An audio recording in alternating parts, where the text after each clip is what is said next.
conservationists! Today I'm going to show you some things that I have found in our house to use and reuse again in order to reduce our waste, and I also found that it has helped us save money too. In fact, the initial goal in this was to save money, and then I found that I had to take the trash out less often, which is a really nice side effect. So the first thing I'm going to show you are some food containers that we purchased food in, and instead of throwing out or recycling the containers, we decided to keep them and use them for storing food in the future. So the first example, this is an old baby food jar. We will use this to take snacks with us somewhere. It works a whole lot better than Ziploc baggies. And the other one, I mentioned this in a previous video, how I started making my own yogurt.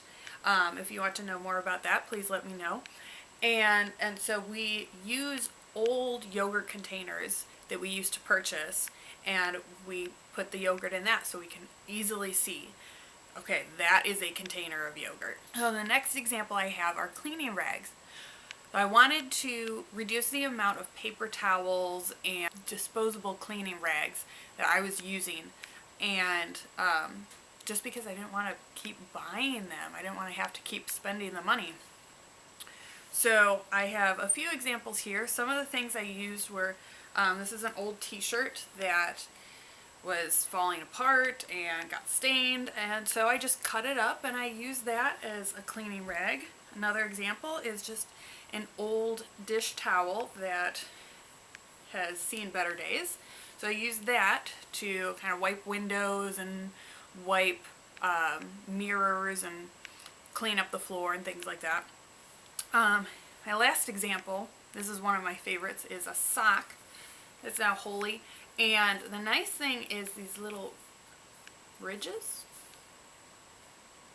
soft things, little bumps in the fabric are really nice for scrubbing or for dusting, and I can stick my hand inside of it so I can get a better grip when I'm cleaning. So there you have it. There's some things that I just had laying around that work really well for cleaning up. In fact, I think they work better than disposable paper towels. So kind of along the same lines are napkins. I have not purchased paper napkins in a very long time. Went through a phase where I was just using kind of, if I had a few extra napkins from a restaurant, a few extra paper napkins from a fast food restaurant that I was at, I'd stick those in my purse and then bring them home and use that. But then I was like, well, I don't want to be using that too, so I'd rather be using cloth napkins. Most of the cloth napkins that we have, I've purchased at resale shops or garage sales for almost nothing. But we also use old bandanas. We don't use them for, I don't know, what do you use a bandana for? I don't remember. Remind me. Like hair, or tying around your neck, or keeping the dust off your face. Like, we have used them for those things in the past, but we don't typically need that in the area that we live. So they make excellent napkins.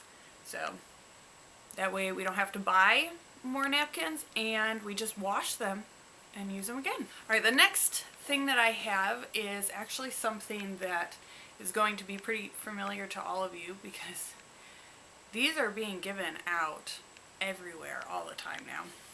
And this is the reusable bag. So I've talked about reusable bags. If you want to see that video, I'll put a link up in the cards or in the description, or both. We got this bag for free one of the times that we went to visit the zoo. They were handing out free reusable bags. Hashtag buy to bags. Yeah, did not cost us any money. And like I said, these seem to be handed out everywhere. We've been given reusable bags at festivals, at conferences, at church, everywhere. I think there's only a couple reusable bags that I actually paid money for. And that was a long, long time ago. That was probably around like 7 or 8 years ago. I actually paid money for a reusable bag. Easy, free thing for you to reduce your waste. This last thing actually has a bit of a story behind it. If you have a grocery store with a bulk section, one of the greatest things about it is that you can bring your own containers, such as this spice jar, and have them fill up just what you need, which is great because then you don't have to have a separate package and the amount of space that that takes up while you're refilling and still have extra and things like that. And so what I did one time was I decided, oh, I'm going to take my regular jar to the store with me. And then I realized at the store that I had forgotten to weigh it, to weigh the jar so that we just pay for the contents and not the weight of the jar. I found a piece of scrap paper in my purse. I took the weight of one of the scales there, and then I found a hair tie in my purse and just tied it on. There you go. It didn't cost me any extra money. I used less packaging because I used what we already have at home. I didn't have to pay for something that came in a separate package. So there you have it. There's 5 ideas of things that we have done in our family to reduce our waste that cost us nothing. And like I said before, a lot of them actually saved us money in the end too. Do you think you'll be using any of these ideas? Do you have any ideas of other things that you could use to reduce your waste? I would love to hear your thoughts in the comments. If you like this video, don't forget to give it a thumbs up and subscribe to my channel to see more. Now remember, let's all work together so that we can practice practical conservation.